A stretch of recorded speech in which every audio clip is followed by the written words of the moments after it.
Hi everyone, welcome to my channel. ఇవాళ మీకోసం పన్నీర్ పులావ్ చేస్తున్నానండి. చివరి వరకు చూడండి, వీడియోని పూర్తిగా చూడండి, ఎక్కడ స్కిప్ చేయకండి. మొదటిసారి నా వీడియో చూస్తున్నట్టయితే please like, share and subscribe to my channel. ముందుగా ప్రాసెస్లోకి వెళ్దామండి. కావాల్సిన పదార్థాలు: carrot, beans, potato, capsicum, onion, green chilli, paneer, కొత్తిమీర, పుదీనా, అల్లం వెల్లుల్లి పేస్ట్. ఇలా నేను అల్లం వెల్లుల్లితో పాటు కొంచెం కొత్తిమీర, పుదీనా కూడా పేస్ట్ చేశాను. మసాలా దినుసులు, కొంచెం పసుపు తీసుకున్నానండి. ఒక 10 మెంబర్స్కి సరిపోయే చేస్తున్నాను ఇక్కడ పులావు. పెద్ద గిన్నె తీసుకొని అందులో కొంచెం నూనె, కొంచెం నెయ్యి యాడ్ చేస్తున్నాను. ఇప్పుడు కొంచెం వేడయ్యాక ఈ మసాలా దినుసులు అన్నీ వేసేయాలి.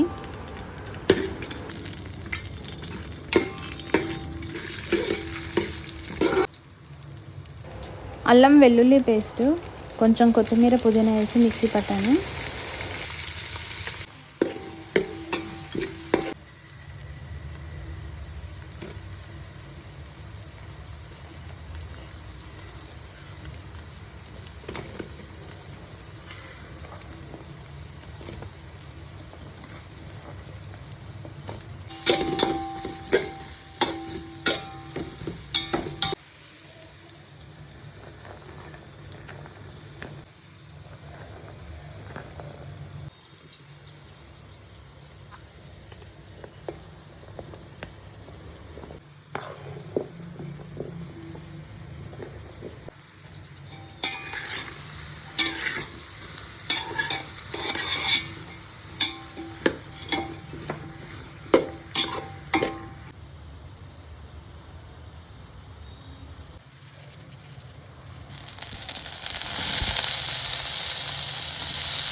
గరం మసాలా,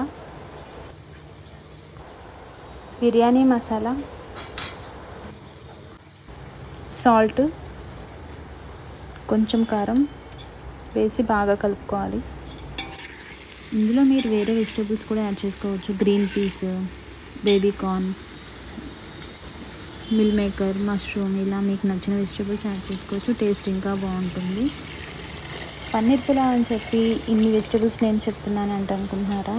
మీకు ఏ వెజిటేబుల్ అందుబాటులో ఉందో ఆ వెజిటేబుల్స్ యాడ్ చేసుకొని చేస్తారని చెప్తున్నాను. బాస్మతి రైస్ వేస్తున్నాను. 1 కప్పు రైస్కి 2 కప్స్ వాటర్ పడతాయి.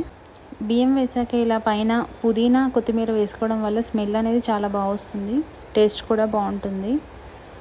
ఫ్రై చేసిన పన్నీర్ కూడా యాడ్ చేస్తున్నాను. ఇప్పుడే అన్నీ కలిసేలాగా ఇలా కలుపుతూ ఉండాలి. కలుపుకొని పైనుంచి మూత పెట్టేసి మీడియం ఫ్లేమ్లో పెట్టి చూస్తూ ఉండాలి. మధ్య మధ్యలో కలుపుతూ ఉండాలి.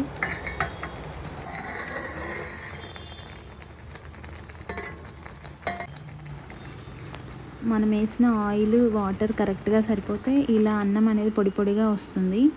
ఈ స్టేజ్లో ఉన్నప్పుడు మాత్రం ఎక్కువగా కలపకూడదు. రైస్ అనేది విరిగిపోతూ ఉంటుంది.